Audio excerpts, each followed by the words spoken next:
Hello everyone, back again with movie and tune recap. Today, I'm going to explain an American supernatural horror film from 2025, titled Whistle. Spoilers ahead, so watch out and take care. During a basketball game at Pellington High School, star athlete Mason Raymore begins experiencing a series of increasingly disturbing hallucinations, each involving a severely burned man emerging from a cloud of smoke. Despite being distracted by the terrifying visions, Mason manages to score the winning shot. After the game, Mason retreats to the locker room, where he retrieves an artifact hidden inside his personal locker. As the charred figure approaches him once again, Mason smashes the artifact, causing the apparition to disappear. However, while in the shower area, the burned man reappears and physically attacks him.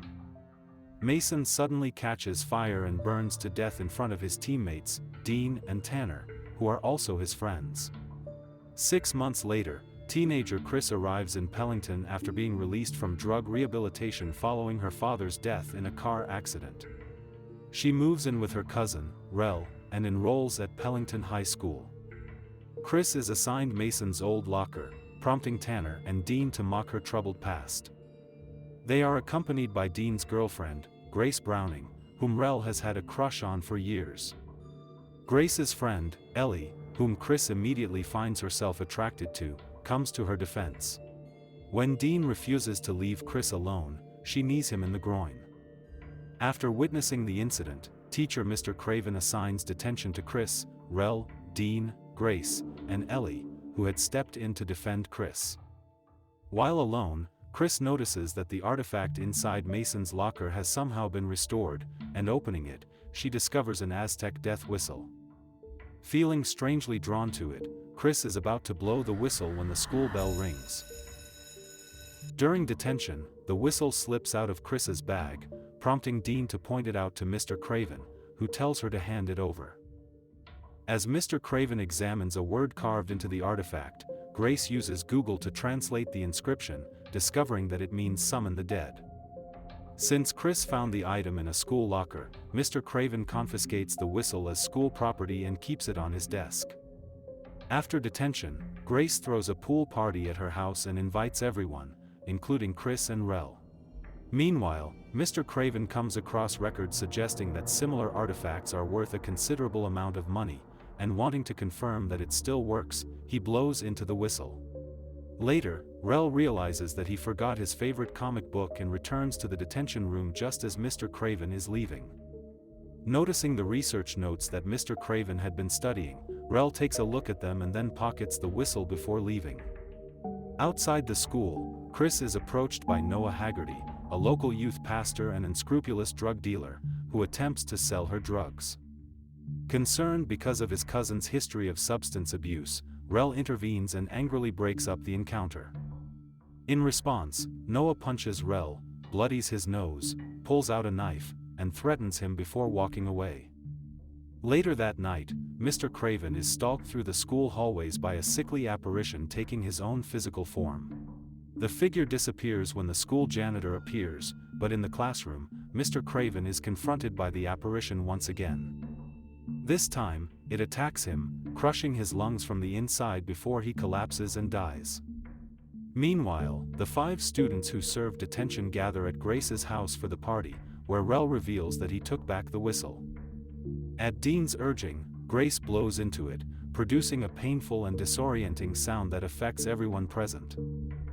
Feeling uneasy, Chris decides to leave early, and before she departs, Ellie invites her to attend the Harvest Celebration, a local outdoor festival scheduled for the following day, and Chris happily accepts. It is also revealed that Ellie is diabetic, and that both girls are attracted to each other. Back at home, Chris spends the evening thinking about what to text Ellie when she is distracted by a haunting figure outside her bedroom window. Startled by Rel's sudden arrival, Chris tells him what she saw, but the figure has already vanished, and Rel suggests that her eyes may have been playing tricks on her. In the midst of the distraction, Chris accidentally sends Ellie a flirtatious message, which Ellie happily reciprocates. Meanwhile, at her house, Grace spends the evening reading about occult symbols when she begins hearing strange noises. Assuming that the sounds are coming from her younger brother, Timmy, she calls out to him several times but receives no response. Growing frightened, she climbs out of the pool and is about to go inside when she hears the noise again, accompanied by a ghostly voice calling her name. As she stares toward Timmy's room, the lights suddenly go out, and a figure briefly crawls behind her before disappearing from sight. Curious and terrified, Grace goes to investigate, and then, this happened. The following day, Chris and Rel arrive at school and learn that Mr. Craven has unexpectedly died, with the official cause of death being advanced lung cancer. During an assembly held by Principal Flynn in honor of Mr. Craven, Ellie suddenly experiences a disturbing vision of her doppelganger twisting its head in a grotesque manner to taunt her before she snaps back to reality. Later, Grace returns the whistle to Chris, and she and Ellie decide to return it to Mason Raymore's family. On the way, Ellie asks about the tattoo on Chris's hand and admits that she would like to get one herself, though her mother would never allow it. Upon arriving at the Raymore residence, they find the front door open, and entering the house, they discover that it is empty. Chris's attention is soon drawn to a room filled with various artifacts, but the girls are suddenly startled by an elderly woman. She introduces herself as Ivy Raymore, Mason's terminally ill grandmother, who maintains an extensive private collection of occult and antiquarian objects. Ivy reveals that the whistle is part of her collection and that she originally purchased it from a back alley market in Guatemala. Having already killed Mason and his mother, Esme, Ivy warns that the whistle will claim more lives because it is a stolen treasure taken from a plundered people. She reveals that the inscription on the whistle actually means "summon your dead," explaining that it accelerates whatever death a person is destined to suffer in the future. According to Ivy, the whistle summons the destined death of anyone who hears its sound, and each death manifests in the form of the listener at the moment of their demise. Despite this, Ivy insists that Chris keep the whistle, and as they leave, Chris and Ellie dismiss Ivy's warnings, believing she has become irrational after losing her family. However, still curious and eager for answers, Ellie suggests searching through records at Pellington Hospital, where she works. She tells Chris that she finds it suspicious that Mason's death by burning occurred in a shower and was blamed on a gas leak that affected no one else. After examining his medical records, they discover that although Mason had been 17 years old when he died, his tissue showed the biological age of a man in his late 40s. Realizing that Ivy may have been telling the truth, Chris and Ellie flee to warn the others when a doctor enters the area. Meanwhile, at the seasonal harvest festival, where everyone is dressed in Halloween costumes, Rel sees Grace buying weed from Noah. Aware of Rel's longtime feelings for her, Grace gently lets him down with a platonic kiss on the cheek before leaving with Dean, and the two head off to explore the maze. At the same time, Chris and Ellie arrive at the festival and have an unpleasant encounter with Noah. After Ellie kicks him, causing him to drop his switchblade, Chris uses the knife to slash his nostril before she and Ellie run deeper into the festival. They manage to find Rel and ask about Dean and Grace, and Rel tells them that the two are in the maze, so the group goes there to look for them.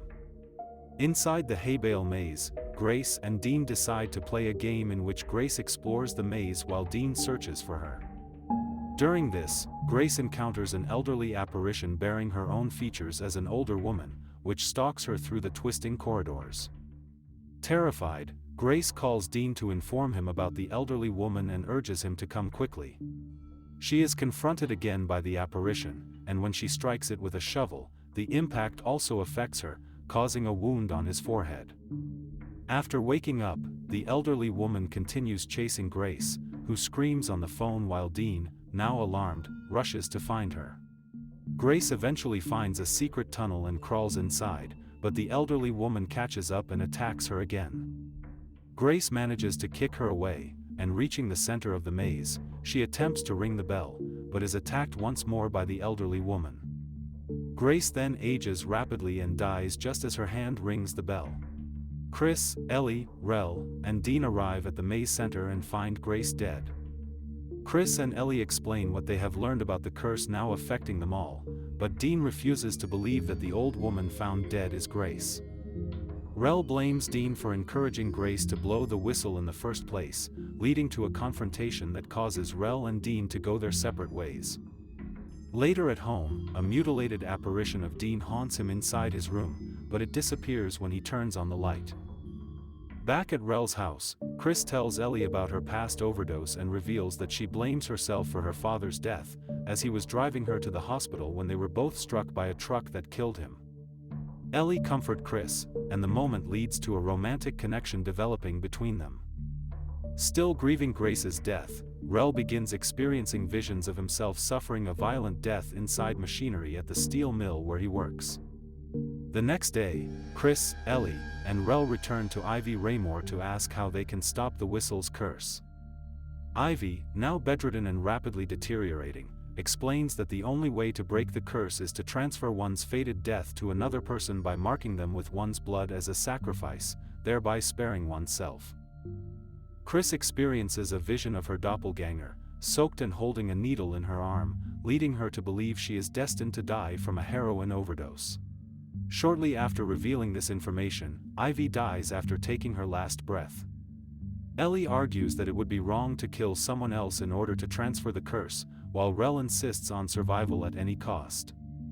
This disagreement leads to a heated argument, and Rel drives off alone. Meanwhile, still mourning Grace's death in her room, Rel is haunted by a mutilated apparition of Dean. He ultimately dies from catastrophic internal and external injuries consistent with a severe car accident, witnessed in horror by his parents. Rushing back home, Chris and Ellie cannot find Rel anywhere, and Chris soon discovers that Rel has devised a plan to murder someone at the steel mill. Armed with the whistle and a gun, Rel goes to the church where Noah pastors and holds him at gunpoint. Noah tries to understand what is happening, but during a brief distraction, he manages to take the gun from Rel's hand. As he struggles to cock it, Rel knocks Noah unconscious. Rel then takes Noah to the steel mill, where he restrains him in a chair who is now conscious. He brings out the whistle and slices his own hand in preparation to mark Noah with his blood, accusing him of past evils, including the alleged murder of a child without consequence. Chris and Ellie arrive just in time and try to convince Rel not to go through with his plan. At first, Rel refuses, insisting that Noah deserves to die because he is evil. However, he eventually begins to calm down. He mutters that everyone must die once, which gives Chris an idea about how to break the curse, and at that moment, an unseen presence begins to manifest. Suddenly, an invisible force violently crushes Rel's body as though he is being torn apart by machinery, and horrified, Noah loses consciousness. Ellie comforts a grieving Chris, and taking the whistle, Chris explains to Ellie that just because they are destined to die does not mean they must remain dead. Using Ellie's diabetic medical supplies and equipment available at the steel mill, they formulate a plan. Chris will stop her heart using an injection of insulin, combined with submersion in an ice bath, and then be revived using an AED defibrillator. Wanting to ensure Chris survives, Ellie surprises her by suddenly injecting an insulin needle into her arm and dunking her into the ice bath, mirroring the image of Chris's earlier doppelganger vision. Submerged and unconscious, Chris experiences a terrifying vision of her own double beneath the water and struggles against it. Meanwhile, Noah regains consciousness, frees himself, and takes Rel's discarded firearm. After locating where the women are, he picks up a sledgehammer and forces the door open. At the same time, Ellie begins to see a vision of her own doppelganger. After managing to break through the door, Noah fires at Ellie, destroying the AED unit and grazing her side with a bullet, and weakened, Ellie pleads with Chris to fight back. Still underwater, Chris begins recalling memories of Ellie, which strengthen her resolve. She confronts her doppelganger, overcomes it, and revives. She surfaces to find Ellie collapsed on the ground, suffering a diabetic seizure caused by blood loss and physiological stress. Noah makes his way inside, taunting them, and in a reckless act, he dips his fingers into Ellie's blood on the floor, triggering the curse to transfer to him. Immediately after, Noah is confronted by a horrifying, disfigured doppelganger of himself. He shoots at it, which the bullets also affect him. The figure then overwhelms him, resulting in his death, and once everything is over, the whistle breaks into pieces.